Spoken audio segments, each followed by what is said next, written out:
मेरे प्रिय छात्रों, मेरा नाम M.K. अंजना मूर्ति है। मैं पिछली कक्षा में वीरांगना चन्नम्मा पाठ के बारे में आपको समझा रहा था। छात्रों, अर्धवार्षिक परीक्षा के पहले इस पाठ के बारे में हम जान करते थे, लेकिन आज अर्धवार्षिक परीक्षा के बाद हम इसी पाठ को आगे जान करेंगे।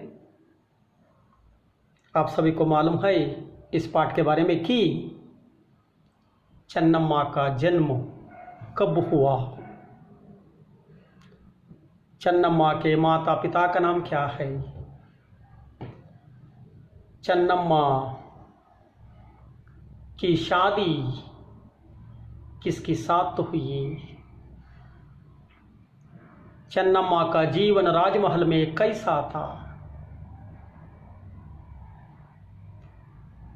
किस तरह कित्तूर के राजा मल्लसर्ज की मृत्यु हुई,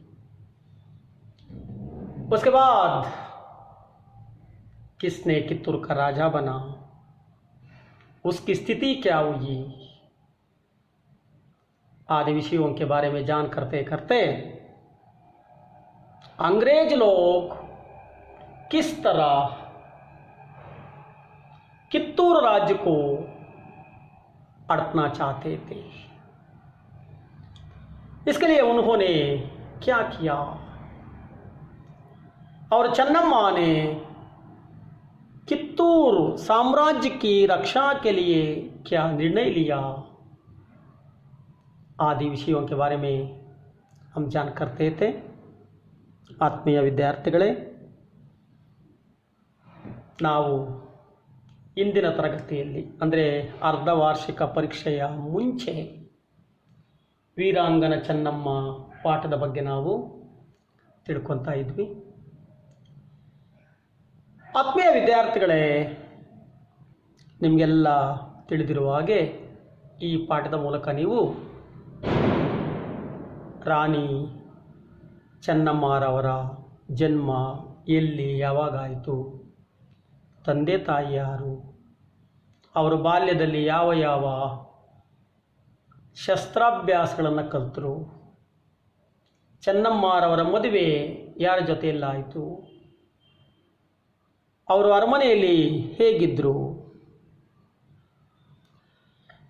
ಕಿತ್ತೂರಿನ ರಾಜ ಮಲ್ಲಸರ್ಜನ ಮರಣ ಯಾವ ರೀತಿ ಆಯಿತು, ನಂತರ ಕಿತ್ತೂರು ಸಾಮ್ರಾಜ್ಯಕ್ಕೆ ರಾಜ ಯಾರಾದರು,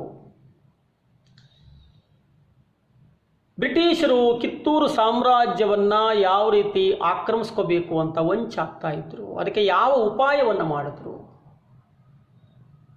ಕಿತ್ತೂರು ಚೆನ್ನಮ್ಮ ಕಿತ್ತೂರು ಸಾಮ್ರಾಜ್ಯದ ರಕ್ಷಣೆಗಾಗಿ ಯಾವ ಯಾವ ಸಿದ್ಧತೆಗಳನ್ನು ಮಾಡಿಕೊಂಡಳು ಮುಂತಾದ ವಿಷಯಗಳ ಬಗ್ಗೆ ನಾವು ತಿಳ್ಕೊತಾ ಇದ್ವಿ.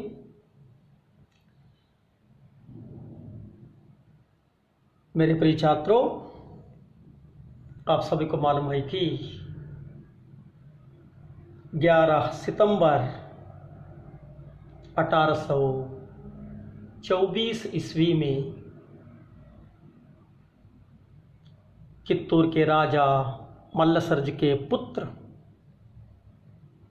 राजा शिवलिंग रुद्रसर्ज की मृत्यु हुई। इसलिए कित्तूर साम्राज्य को अड़पने का अच्छा अवसर अंग्रेज लोग समझ लिया। छात्रों,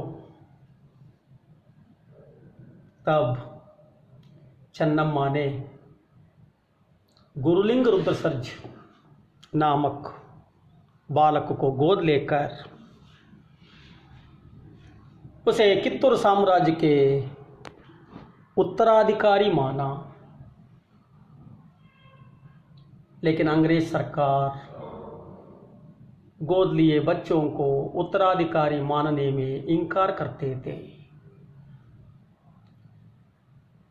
उस समय अंग्रेजी सरकार के गवर्नर डालहौसी थे, लॉर्ड डालहौसी थे। उस समय में कित्तूर साम्राज्य में अंग्रेज सैनिकों का प्रवेश हुआ, लेकिन चन्नम्मा का रक्त इससे खौल उठा। अंग्रेजों से लोहा लेने के लिए वे अंदर ही अंदर तैयार करती थी। उस समय में अंग्रेज सरकार के प्रतिनिधि त्याकरे ने चन्नम्मा को बांती के संदेश भेजे। उस समय कित्तूर साम्राज्य के नमक खाकर कित्तूर के विरुद्ध ही अंग्रेज सरकार को मदद करने वाले दो व्यक्ति त्याकरे को मिल गए। उनका नाम है मल्लप्पा शेट्टी, यल्लप्पा शेट्टी और श्रीनिवासराव वेंकटराव। यल्लप्पा शेट्टी और वेंकटराव नामक देशद्रोही मिल गए। वे कित्तूर साम्राज्य को बर्बाद करना चाहते थे और त्याकरे ने उसे वादा किया था कि कित्तूर अंग्रेजों के स्वाधीनता होने के बाद आधा आधा राज्य दोनों को सौंप देने की वादा किया था। उसके लालच में पड़कर अंग्रेज यल्लप्पा शेट्टी और वेंकटराव दोनों कित्तूर साम्राज्य को बर्बाद करना चाहते थे। तो त्याकरे ने एक पत्र वेंकटराव और यल्लप्पा शेट्टी के द्वारा चन्नम्मा को भेजा था। तो उस पत्र को चन्नम्मा टुकड़े टुकड़े करके उसने जोर से बोला, यल्लप्पा शेट्टी और वेंकटराव से बोला। उसने कहा, हमने गुरुलिंग रुद्र सर जी को गोद लिया है, उसे राजा बनाया है। ವಿದ್ಯಾರ್ಥಿಗಳೇ, ನಿಮಗೆಲ್ಲ ತಿಳಿದಿರೋ ಹಾಗೆ ಶಿವಲಿಂಗ ರುದ್ರ ಸರ್ಜಾ ತೀರೋದ್ಮೇಲೆ ಚೆನ್ನಮ್ಮ ಗುರುಲಿಂಗ ರುದ್ರ ಸರ್ಜನನ್ನು ರಾಜನನ್ನಾಗಿ ಮಾಡಿ ಕಿತ್ತೂರು ಸಾಮ್ರಾಜ್ಯದ ಆಡಳಿತವನ್ನು ನಡೆಸ್ತಾ ಇದ್ಲು. ಆದರೆ ಬ್ರಿಟಿಷರು ಅಷ್ಟೊತ್ತಿಗಾಗಲೇ ದತ್ತು ಮಕ್ಕಳಿಗೆ ಹಕ್ಕಿಲ್ಲ ಎಂಬ ನಿಯಮವನ್ನು ಮಾಡಿ ಆ ನಿಯಮದ ಅಡಿಯಲ್ಲಿ ಕಿತ್ತೂರು ಸಾಮ್ರಾಜ್ಯವನ್ನು ವಶಪಡಿಸ್ಕೋಬೇಕು ಅಂತ ವಂಚಾಗ್ತಾ ಇದ್ದರು. ಆದರೆ ಇದಕ್ಕೆ ಎದರದೆ ಕುಗ್ಗದೆ ಚೆನ್ನಮ್ಮ ಕಿತ್ತೂರು ರಾಜ್ಯವನ್ನು ರಕ್ಷಣೆ ಮಾಡೋದಕ್ಕೆ ಪಣವನ್ನು ತೊಟ್ಟಳು.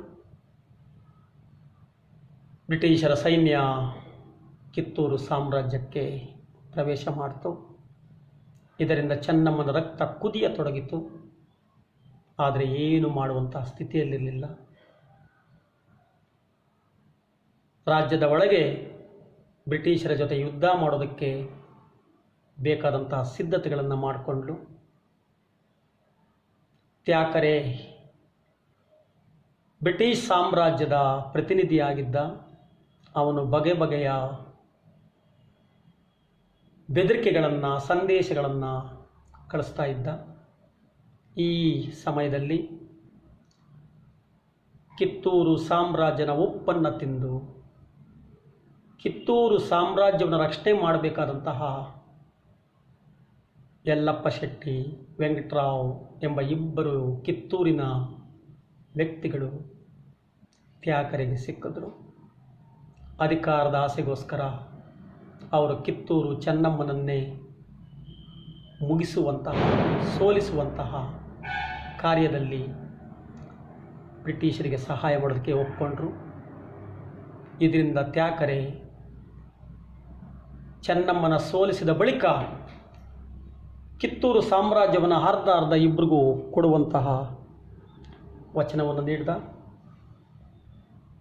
ಇವರಿಬ್ಬರು ತ್ಯಾಕರೆಯ ಪತ್ರವನ್ನು ಚೆನ್ನಮ್ಮನಿಗೆ ಕೊಟ್ಟರು. ಚೆನ್ನಮ್ಮ ಪತ್ರವನ್ನು ಹರಿದಾಕಿ ಹೇಳಿದ್ಲು, ನಾವು ಗುರುಲಿಂಗ ರುದ್ರಸರ್ಜನನ್ನು ದತ್ತು ತಗೊಂಡಿದ್ದೀವಿ. ಆದರೆ ದತ್ತು ತಗೊಂಡು हम अंग्रेजों के विरुद्ध कोई षड्यंत्र नहीं रचे हैं. ನಾವು ದತ್ತು ತಗೊಂಡಿದ್ದೀವಿ, ಅವನನ್ನು ರಾಜನನ್ನಾಗಿ ಮಾಡ್ತೀವಿ, ಆಡಳಿತವನ್ನು ನಡೆಸ್ತೀವಿ ಹೊರತು ಬ್ರಿಟಿಷರ ವಿರುದ್ಧವಾಗಿ ಯಾವುದೇ ನಾವು ಪಿತೂರಿ ಷಡ್ಯಂತ್ರಗಳನ್ನು ರಚಿಸೋದಿಲ್ಲ. गोद लेना हमारा धर्म है, हमारा अधिकार है. ದತ್ತು ತಗೊಳ್ಳೋದು ನಮ್ಗೆ ಅಧಿಕಾರ ಇದೆ. ನಮ್ಮ ಸಾಮ್ರಾಜ್ಯ ನಾವು ದತ್ತು ತಗೊತೀವಿ. ನಮ್ಮ ಸಾಮ್ರಾಜ್ಯದ ಅನುಕೂಲಕ್ಕೆ ನಾವು ಏನು ಬೇಕೋ ಮಾಡ್ಕೊತೀವಿ. ಅದನ್ನು ಕೇಳುವಂತಹ ಅಧಿಕಾರ ಬ್ರಿಟಿಷರಿಗಿಲ್ಲ. ಗೋದ್ ಲೇನಾ ಹಮಾರಾ ಅಧಿಕಾರ है, इसे तय करे नहीं रोक सकता. हम गोद लेते हैं, गोद लेना हमारा अधिकार है. हमारे गोद लेने को ತ್ಯಾಕರೆ ನಹಿ ರೋಕ್ ಸಕ್ತಾ. ನಾವು ದತ್ತು ತಗೊಳ್ಳುವುದನ್ನು ಬ್ರಿಟಿಷರು ತಡೆಯೋಕ್ಕಾಗಲ್ಲ, ತ್ಯಾಕರೆ ತಡೆಯೋಕ್ಕಾಗಲ್ಲ. ಹಮಾರೆ घरेलू मामलों में बोलने वाला वह है ही कौन. हमारे साम्राज्य के बारे में बोलने वाले वह है कौन. ತ್ಯಾಕರೆ कौन है. हमारे साम्राज्य के बारे में बोलने वाला, यह मत करना वह करना है, वह ತ್ಯಾಕರೆ कौन है.